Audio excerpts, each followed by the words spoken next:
Good afternoon and welcome to Around the Table. I'm Ben John from Christian Concern and the Wilberforce Academy, and it's great to be back with you as we seek to unpack and discuss some of the key events that are going on in society today. It's great to always have you with us and joining us, tuning in. Please do put in the comments if you're joining us, where you're from.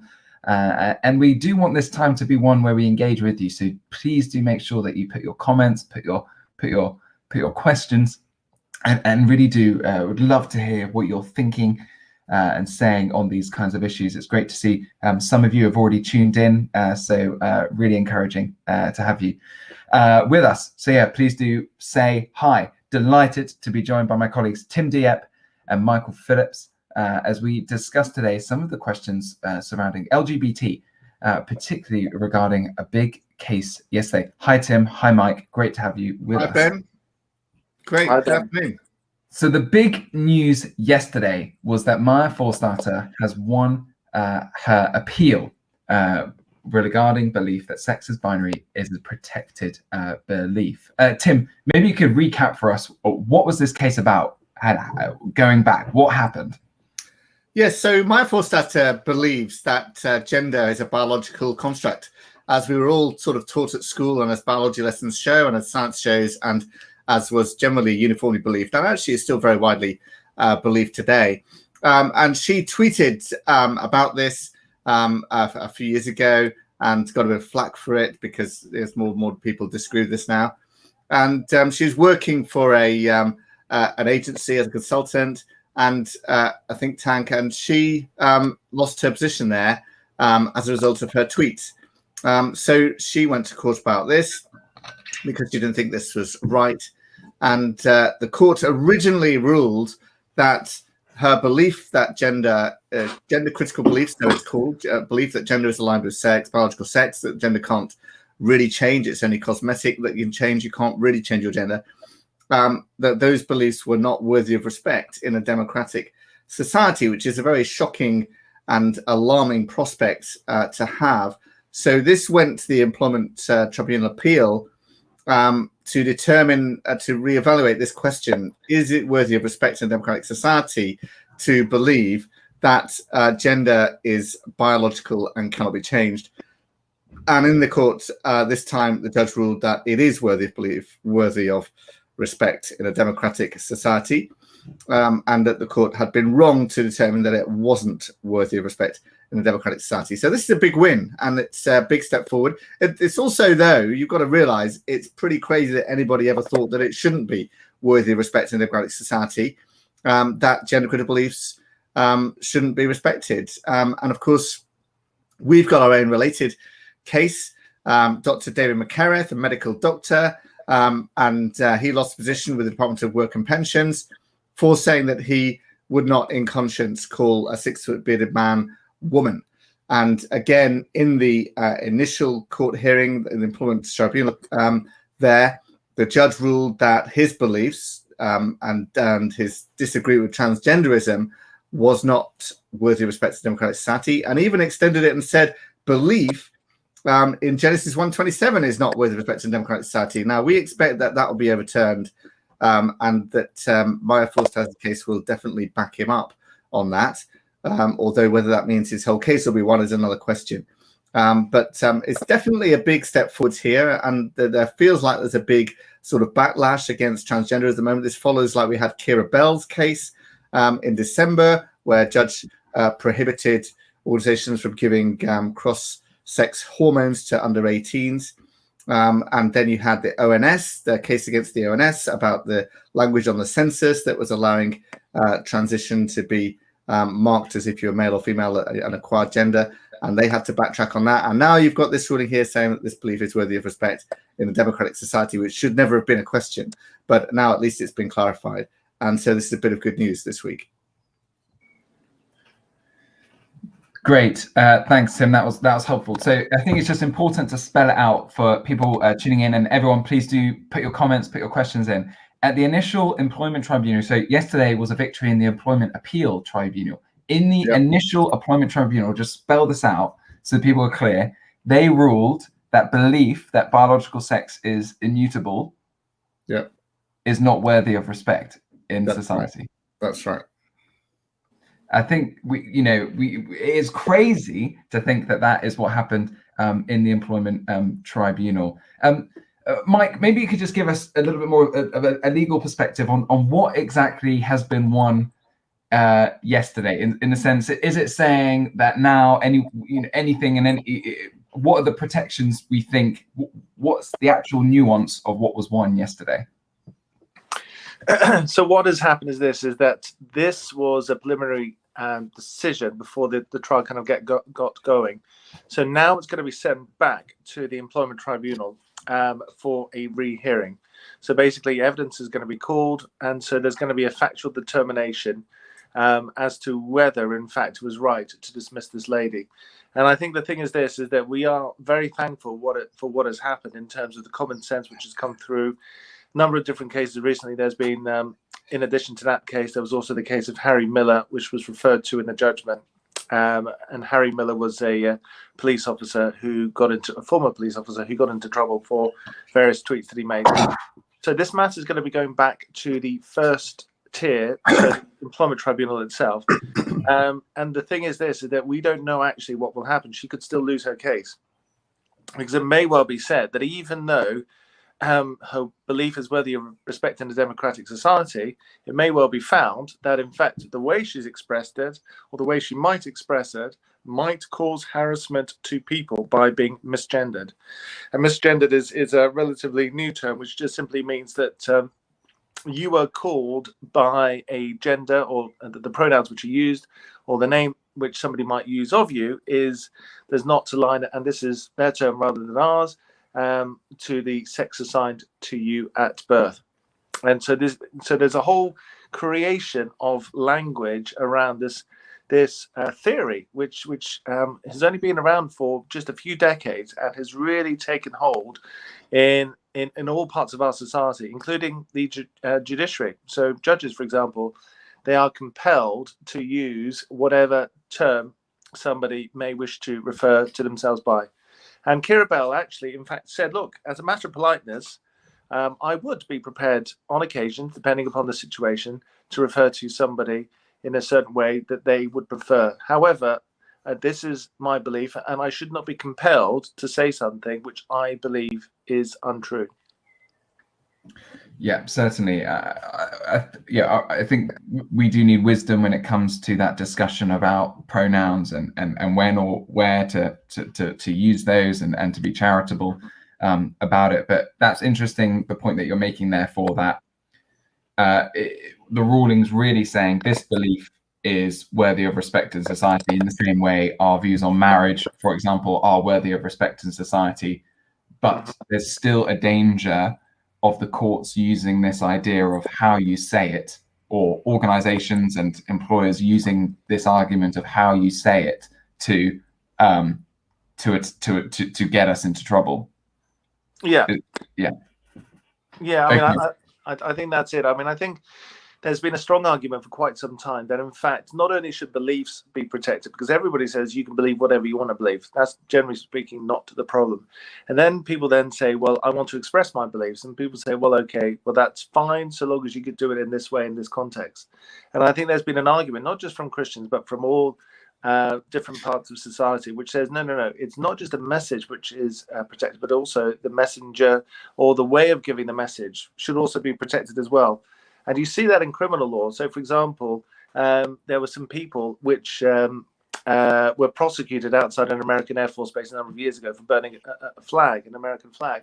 And they lost. And Keir Starmer, who was the barrister at the time representing those people, expressing that way, he won the case at the High Court, somewhat ironically, where basically it was said, well, look, just because they've done this for the maximum impact, well, that's what protesters do. People who believe strongly against American military and so on are allowed to protest in this way. So not only should their message be protected, but the method of delivering their message should be protected as well. So I think that there is an argument there that really that needs to be protected as well. But that is not something at the moment which has been particularly successful in the courts to date.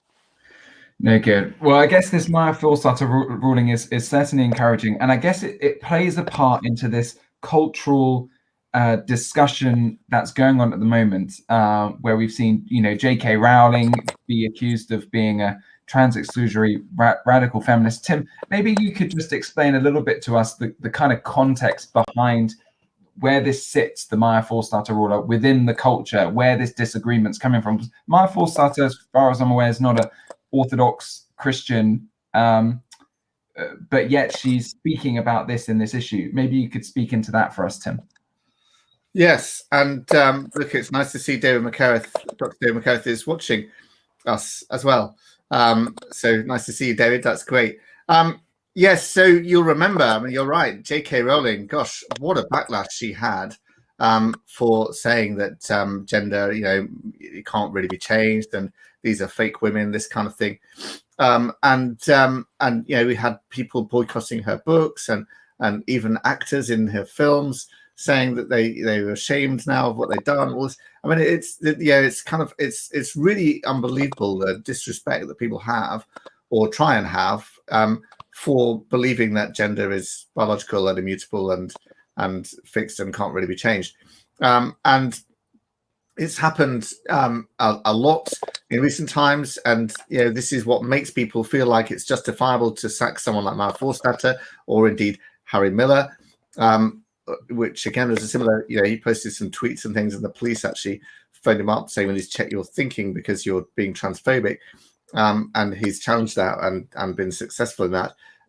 And then you've had other cases as well, and David McCarthy is another one where people feel like, well, these people just deserve to be sacked. We become a very, very intolerant society in this respect. And then, for a judge to say this belief is not with respect to democratic society implied you can just sack somebody who says that sex is biological without any further consideration. They've said something that's not with respect to democratic society, therefore they don't deserve to have any job or anything like that. That was the implication of that. Now you said, okay, it is worthy of respect to democratic society. Gosh, did we really have to go up the courts to find that? I mean, that's crazy. Now we've said it is with respect to democratic society. It makes it a bit more difficult to just sack someone because they've said this is what I believe, and that should now be clear, and that should protect people in a much better way. But as Michael says, there's a lot more to explore, and questions about where the case goes from here and what else it means. But it's certainly, you can't just dismiss it as, oh, they've said something's not with respect to democratic society, which is a crazy argument to make, but somehow did get traction in the courts. So we've got a lot way further to go on this, I think, and it'll be interesting to see how the case progresses to the next stage, and also David McCarthy's case when that comes up to its next stage as well. There's a few more legal battles to go on this, but the sense is that the tide is turning on this. More, this is now, as I said, 3 or 4 cases in a row that have gone against the transgender ideology, and Harry Miller, Kira Bell, and the ONS one, and now Maya Forstater. This is quite a run now, and there's a feeling in society, and you're probably going to move on to discuss Stonewall, that this whole trans thing has gone way too far, and this is encouraging, and a bit of common sense seems to be returning to society around these things. Yeah, well, I guess when as a nation you reject God, then you can't really expect there to be common sense anymore as we pursue a world away from Him. Maybe just because I'm seeing in some of the comments here, there's things about people are commenting about pronouns and language. There is I'm seeing there Cornerstone City saying we could say we are offended when forced to use someone else's terms against our will. David Makaref saying use of pronouns should not be a matter of legal redress. I guess we don't necessarily go into a detailed debate about this. I guess, Mike, could you just clarify for us, and I guess this is what's going to be key in the Makaref case, in David's case, who is with us. So the Maya Forstater case is about expressing the gender critical view outside of the workplace, and she was sacked for that. I guess David Makaref's case is a little bit more about use of gender pronouns and living out that belief in the workplace. I guess what would be some of your advice for people here who maybe are in environments where they might be pressured to use incorrect pronouns and things like that? What would be some of your advice there? Well, I'd say from a Christian point of view, you should never do anything which is contrary to your faith. And it's as simple as that. And your faith does have legal protection within the law. And so whether by conscience or from what you've read and applied or seeking to apply in the Bible, you should not seek to violate that. Now, so therefore, this is the whole idea of compelled speech. And this is the case involving Ash's Bakery in Northern Ireland, where they won. They lost repeatedly, and then eventually they won in the Supreme Court, and that was referred to in the false data case. But in essence, you should not be compelled to say something that you do not believe. The problem is this, is that at the same time, people who are employed in a situation may claim that they are harassed as a result of your belief, because you may not necessarily just believe it, but you wish to express it. And as a result, if you do it in a certain way, then as a result, you may face allegations of harassment. And if you are harassing your fellow work colleagues, potentially you could be dismissed. So obviously we have to approach these things wisely, carefully, politely. And sometimes there's ways of getting around these things by not using pronouns at all. That's one way of doing it. But if you are forced into a corner and absolutely compelled to do something that you cannot in good conscience do, then obviously it's up to the individual. But speaking for myself, I just couldn't do that. And so therefore at that point, that person has a right and the other person has a right as well, and that's when the matter will come back to court. And I imagine that maybe over the years there will be further guidance from the courts, but in the end there should be that recognition, as there was in the Abortion Act. So when they passed the Abortion Act in 1967, there was a statutory right for people who did not believe in abortion to not have to engage in it. And we've rubbed along together in the medical profession over the last 50 years or so, since 1967, and really everybody who's wanted an abortion has had one, and there's really nobody. But Mike, you haven't had that with same-sex marriage, have you? No, you haven't. So that when they passed the Equality Act in 11 years ago, there was no specific provision put in relation to conscientious objection. And I think that that's really what many of these cases need to fight for, that there should be conscientious objection to certain aspects of when you are compelled to do something against your will. And thus far, so for example, the case of Liddell, the marriage registrar, she didn't win, unfortunately. So, which is what she was fighting for in the European Court of Human Rights. So I think that that's really. And they even shut down fostering services, didn't they, and adoption services that wouldn't believe in same-sex marriage and so on. So it's very, very intolerant, extremely intolerant. And this is the thing with this LGBT agenda. It is very, very, very intolerant, and it will, to the disadvantage of children in that case, shutting down adoption services because they don't believe the right thing. Which is just what is the point of that? It's so bad. It's no benefit to society to shut down these agencies. They can place them with plenty of heterosexual couples, but this is a great example of how intolerant this whole LGBT thing is, and the marriage registrar thing is another one as well. There's been no provision for conscientious objection on this. But it's tied in very closely with the kind of statist power control, where they're trying to sort of absorb everything into this worldview and dictate to us what we can and can't do. And so we do certainly need to be careful about how intolerant that is, but trying to minimize that power that they have, because they've crept in and taken over all of these institutions.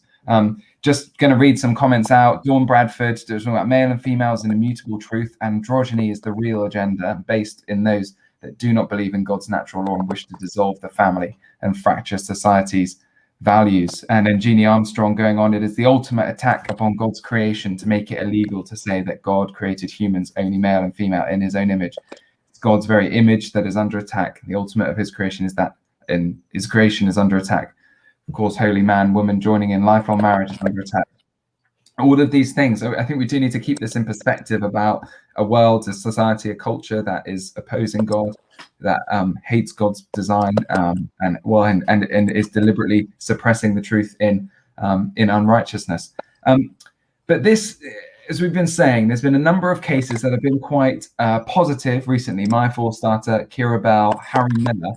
And this ties in as well with some things that have been happening recently with Stonewall. Tim, maybe you could just give us a summary about what's been going on this last week, only really the last week and a half, regarding Stonewall. Well, I think it stretches back a bit further than that. But the thing that's the most recent sort of thing with Stonewall is a number of organizations pulling out. And the most recent catalyst for that is Stonewall saying that disagreeing, gender critical beliefs are like anti-Semitism. So that they've found the chief executive of Stonewall said that disagreeing with transgender is like being anti-Semitic, and that really caused a backlash because that's extremely strong language to use. And then you've had Liz Truss actually say to government departments, you should come out with the Stonewall Champion Scheme. Now, the Stonewall Champion Scheme or Diversity Champion Scheme has some 850 employers signed up to it. They have to agree to abide by various Stonewall rules and regulations and promote LGBT ideology in various ways. Stonewall makes a lot of money, like millions of pounds from this. It's been said in the press this week that nobody in Britain does not have a connection with an organization that pays money to Stonewall. That's how strong and widespread their influence has become. And suddenly, in the last few weeks, it's been revealed that government departments are pulling out. The Ministry of Justice has pulled out, and Channel 4 has pulled out, and various other groups have pulled out as well, because the Stonewall agenda has suddenly become too radical and too over the top. And in a sense, this is kind of what we predicted would happen. This whole LGBT agenda would overstretch, and suddenly people say, hang on a minute, this is over the top. And this is kind of what's happened with Stonewall. And people, I think, jumped on the bandwagon and signed up to Stonewall champion schemes because they wanted the reputational benefit. And suddenly Stonewall's become a reputational liability, and they're all jumping off. I mean, you also had a review of what happened at Essex University around free speech, and the formal recommendation was that they reassess their relationship with Stonewall because Stonewall was providing them with wrong advice. So this is really great to see. I mean, it's very encouraging. So we've felt that Stonewall's had this kind of stranglehold on society, on so many organizations for too long, and suddenly it's run into the ground, and like a house of cards, or perhaps like a not so very Stonewall, it seems to be crumbling and falling apart. And we will see how this develops, but it's happening very, very fast. Organizations pulling out fast and furiously, and I would encourage you, if your school uses Stonewall, write to them. This week we've put an article on our website about how to do this.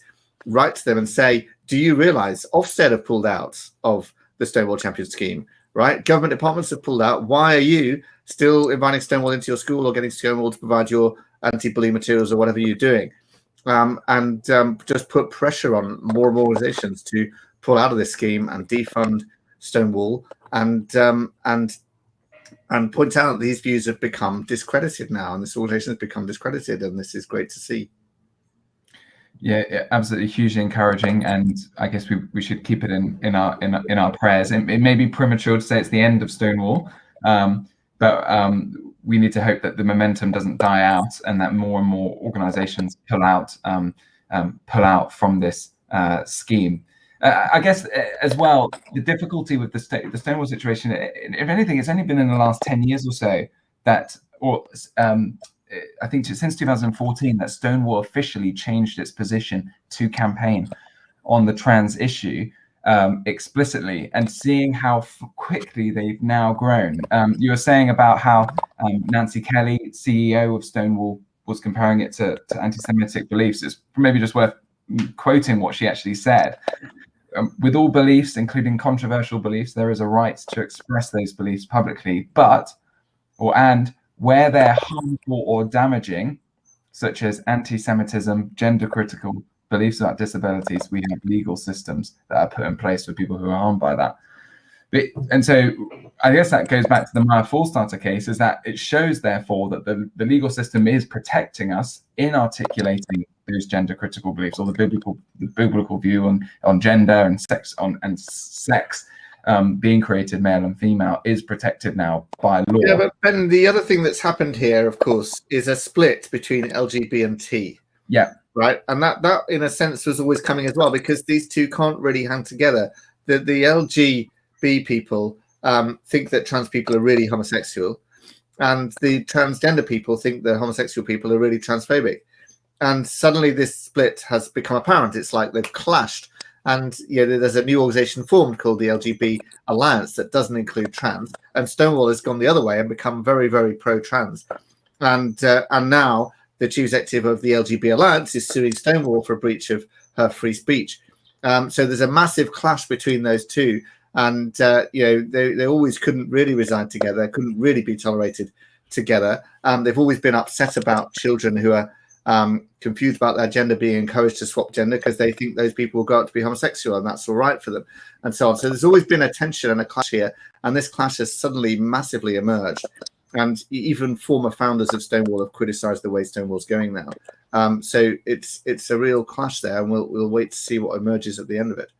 Yeah, certainly. I think one of the things I always used to try and say is how the LGB movement is very much about trying to break down all kind of gender stereotypes about it doesn't make a difference, man or woman, that you can basically do the same things, and therefore it doesn't matter who you marry. There doesn't need to be that complementarity.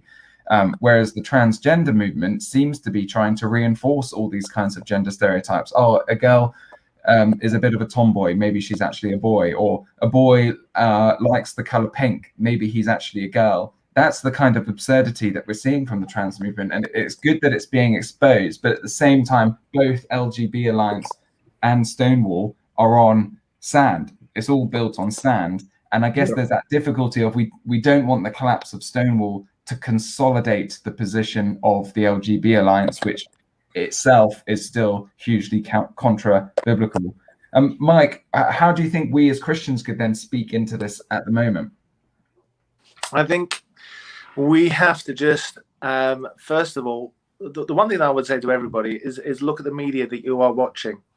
Sometimes I go over to somebody's house and see the mainstream media, and I am just shocked as to how every single story seems to fit into half a dozen or so narratives and the way it's reported and so on. So what I'd say to any Christian out there, just look at the media that you're watching and think about the messages which are coming through the mainstream media. In fact, pretty much all broadcast media is extremely one way in terms of its views. Mike, you're sounding like you're an advert for GB News starting this weekend. Yeah, no, well, GB News, I mean, the thing is this, is that there is now beginning to be a backlash, not just in relation to Stonewall and these other organizations and Educate, Celebrate and so on, but also that they're allies within big tech and also within the mainstream media. There has been this conspiracy really in order to put forward a particular narrative in relation to a lot of different issues. And this is we've seen this in relation to other issues, not that we're talking about it today, but in relation to COVID and the origins of it, and the fact that it was completely banned on Facebook, and then all of a sudden the American government opened up an investigation. So just really watch what you are viewing, because the thing is this, is that I think Joe Biden said that Will and Grace, the TV program, did more to change America than any bit of legislation. I think that's right. And so that's what I would say. And so also just in terms of just get out there and just express your views, because if you're not abusing somebody and you are not threatening somebody, then it's probably what you are doing is absolutely fine. And don't be bullied by maybe people online, maybe people that you know at your workplace. Just be prepared to stand up for what you believe. If people try to compel you to speak, do certain things, wear certain lanyards or whatever it is, that is contrary to your conscience, just say, I would love to be able to do certain things in order to maybe help in the situation, but I cannot do this. And don't necessarily say I won't do this and I won't do that. Maybe offer to do something else if they're asking you to do something. But if you feel compelled, just please say no. And if that results in you being arrested on the street, or alternatively sacked to the workplace or excluded from school or whatever it is, then at that stage, obviously you can give Christian Concern, Christian Legal Centre a call completely free of charge. And then it may well be the case that you have in fact been discriminated against as a result of what has happened to you. And so don't be bullied into thinking that you are a bigot or a homophobe just because you are expressing your views, which have been held for, not obviously by yourself, maybe all your life, but as a society for thousands of years.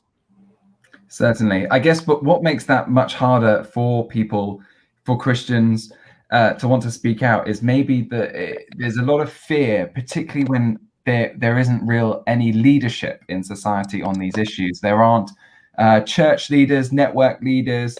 In a sense, we're looking to the secular prophets to engage on these issues. J.K. Rowling is doing more on this issue, saying more on this issue than the Church of England, which is officially pro-transgenderism. So it's difficult for Christians on the ground to do that and to be able to speak. Tim, what do you think churches, how do you think churches can be doing it? What would be our call for church leaders to equip their congregants to engage on this? Well, I think that the whole LGBT agenda is so prevalent in our society and so widespread, and such a direct challenge, as what our viewers said, to the image of God and to Christian beliefs, that you can't avoid preaching on it, teaching on it in your church. If you're not teaching on the biggest challenge to Christian beliefs, you're not really fulfilling your calling as a church leader in the culture in which we're living today. So you've got to teach your church about it. You've got to equip them with arguments and scriptures to respond to what's being said. You've got to give them confidence in what we believe and why we believe it. And you've got to lead by example in that kind of way. And I think too many church leaders are shy of tackling controversial subjects because they think, oh, it's controversial, some people might get upset. Well, Jesus would have never said very much if he didn't say things controversial. Of course, he would have never ended up in the cross if he never said something controversial. And look at the Old Testament prophets as well. If we're afraid of man, then suddenly we've lost all perspective of what Christian ministry is about. We've got to be able to tackle these subjects and address them head on. And when you do, you'll find courage inspires courage, conviction inspires conviction, and people will be inspired and people will be attracted to the truth. People are attracted to plain speaking truth and want to come and want to join and be part of it. And that's actually an attractive message that clearly differentiates from the culture. And that's what people want to see from churches. Yeah, certainly. I think it was Paul in the start of Philippians. I think he talks about how being in his own chains, being in chains, actually encourages others to be bolder in their faith. And so I think, yeah, absolutely. If we have these communities, if we're willing to speak, to engage, then that's going to encourage more and more people in their churches. And I think absolutely right, Tim, that this is one of the key challenges, that it's important that churches equip and disciple their churches really to be speaking and engaging on that. So going forward, Mike, we've got Makarov going forward, that case going forward. Maybe if you could just give us some updates on what the trajectory is on that case and when that's going to be. Okay, so that case has been listed for an appeal hearing, which is going to take place in the autumn, and it's going to take place over a couple of days or so. And similar arguments, I imagine, will be put forward at that hearing as what put forward in the Forstater case. In essence, David, his belief was found not to be worthy of respect, and his belief was in many ways similar to Maya Forstater's belief, but it was based upon biblical presuppositions and understanding of who we are in God.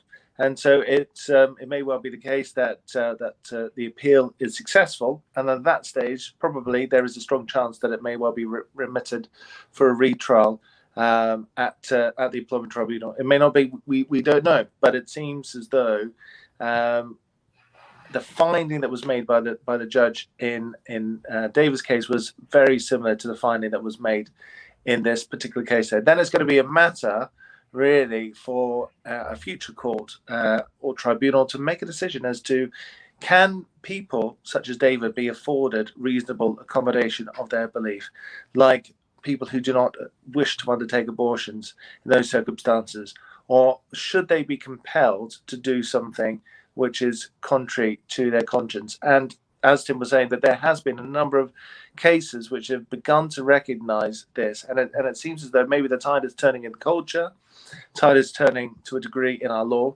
And hopefully there will be that recognition that people should not be compelled to do things which are contrary to their conscience, because these are rights, freedoms which have been won principally by within the context of a country which has observed Christian law for over 1,000 years. And we have, as a country, we've been able to give that to many other countries, and countries are now looking on. Around the world, people do care about what happens in the British courts, and it has an influence in other Commonwealth countries, and even countries which don't belong to the Commonwealth. So really, the eyes of the world are watching when these cases are going through the courts. And I would just hope, and I'd urge everybody out there to be praying that we receive favour in terms of the appeal and any subsequent retrial. Great. Well, thank you so much, Mike. And it's interesting that all of this that's been going on, certainly everyone who's watching, please do keep it in your prayers. You can follow to get updates on all our cases and news about issues facing Christians. You can do that at christianconcern.com/hello. And just to close, I guess what's really interesting is that going back to the Maya Four Starter and Stonewall, it's interesting that a lot of this is happening during this month. The month of Pride, that Stonewall seeing all this backlash, seeing people cut off, cancelling their diversity scheme partnership during Pride. It's kind of encouraging to see, but we know that Pride does come before the fall, and it's important that we as Christians do articulate a robustly Christian and biblical apologetic on these issues. It's sad, it's embarrassing, it's that others are having to do the fight for us, are making the case for us that these things aren't good.